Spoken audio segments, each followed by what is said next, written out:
Dictation start होगा 5 second बाद। Start. Jammu Kashmir में पिछले कुछ दिनों में हत्याओं का नया सिलसिला शुरू हो गया।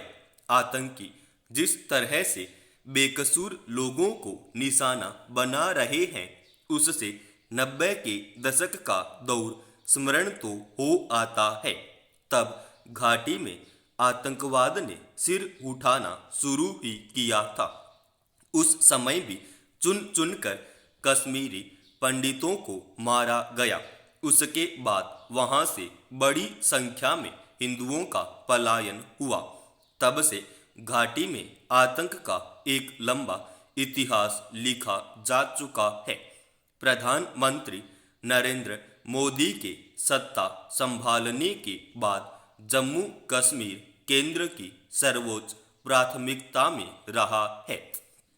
राज्य में अनुच्छेद 370 को शिथिल करने के साथ लद्दाख को अलग केंद्र शासित प्रदेश बनाने और जम्मू कश्मीर में राज्यपाल शासन लागू करके आतंकियों का पूरी तरह सफाया करने का अभियान चलाया गया। उससे ऐसा जरूर लग रहा था कि आतंकियों की कमर टूटी चुकी है, लेकिन अफगानिस्तान पर तालिबान के कब्जे के बाद ऐसा लगता है कि पाकिस्तान पोषित आतंकवाद फिर से सिर उठा रहा है। पिछले मंगलवार को श्रीनगर के अति सुरक्षित क्षेत्र इकबाल पार्क में चर्चित दवा विक्रेता माकन लाल बिकरू की हत्या की गई, जिन्हें 90 के दशक की घटनाएं भी नहीं डिगा सकी थी।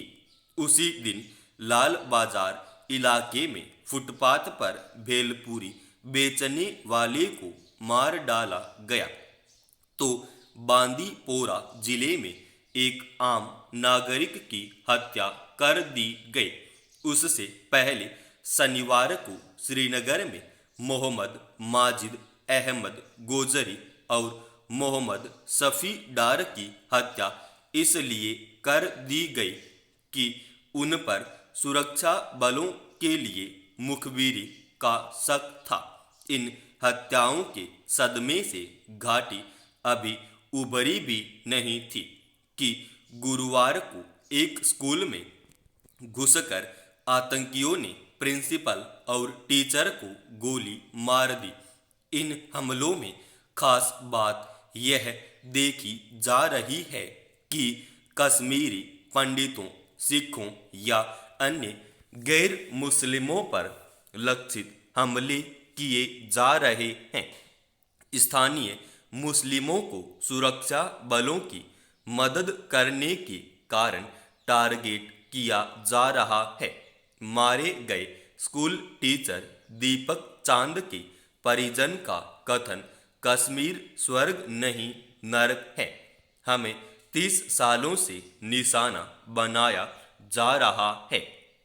हालात की भयावहता बताता है केंद्र की कोशिश जम्मू कश्मीर को फिर से जन्नत बनाने की भले ही हो, पर जमीनी हालात बता रहे हैं कि लक्ष्य अभी कोसों दूर है।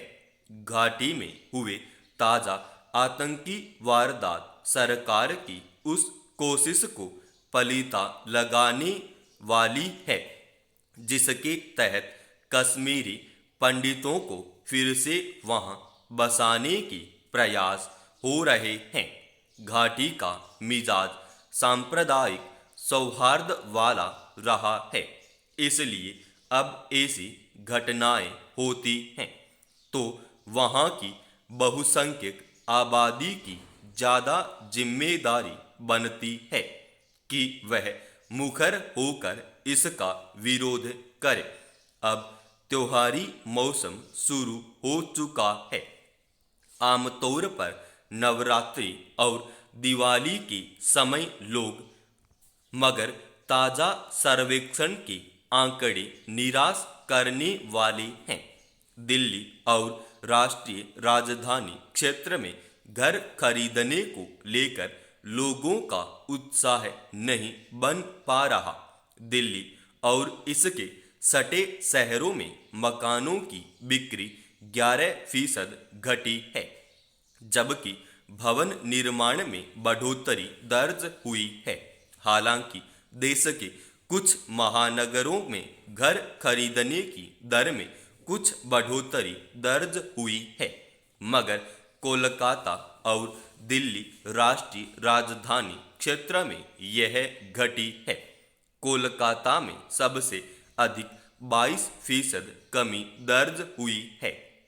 पिछले कुछ सालों में भवन निर्माण के क्षेत्र में शिथिलता दर्ज हुई तो उसकी कुछ वजहें साफ हैं। केंद्र सरकार ने काला धन छिपाने के लिए अवैध रूप से की जाने वाली मकानों की खरीद पर अंकुश लगाने के लिए कुछ नियम कायदों में कड़ाई कर दी थी। उसका भवन निर्माण क्षेत्र पर गहरा असर पड़ा। इस बीच कोरोना संकट के चलते पूर्णबंदी ने भी इस कारोबार की कमर तोड़ दी थी, मगर फिर लड़खड़ा चुके भवन निर्माण क्षेत्र को उबारने के लिए सरकार ने नियम कायदों को लचीला बनाया और बड़े पैमाने पर राहत पैकेज दिया। इससे इस क्षेत्र में कुछ रौनक तो लौटनी शुरू हो गई, मगर खरीदार न मिल पाने की वजह से लाखों आशियाने अब भी बेरौनक पड़े हुए हैं। भवन निर्माण का क्षेत्र अर्थव्यवस्था को गति देने में महत्वपूर्ण भूमिका निभाता है। इसमें रोजगार सृजन की क्षमता भी अधिक होती है, मगर इस क्षेत्र में गति न आ पाने की वजह से अर्थव्यवस्था में इसका अपेक्षित योगदान नहीं मिल पा रहा। मकानों की बिक्री न हो पाने की एक बड़ी वजह तो यह है कि कोरोना के चलते ज़्यादातर कारोबार ठप पड़ गए हैं। बहुत सारे लोगों की कमाई कम हो गई है, तो लाखों लोगों की नियमित आय बंद हो गई है। नए रोजगार की संभावनाएं सिकुड़ गई हैं। बाजार की चमक फीकी पड़ी हुई है। इस तरह जिन लोगों के पास कुछ जमा पूंजी है, वे भी अपना हाथ रोके हुए हैं, क्योंकि उन्हें भरोसा नहीं हो पा रहा कि अर्थव्यवस्था कब तक पटरी पर लौटेगी। फिर जिन लोगों को वास्तव में मकान की जरूरत है और वे खरीदना भी चाहते हैं, उनमें ये बहुत सारे लोगों के मन में भवन निर्माताओं पर भरोसा नहीं बन पा रहा।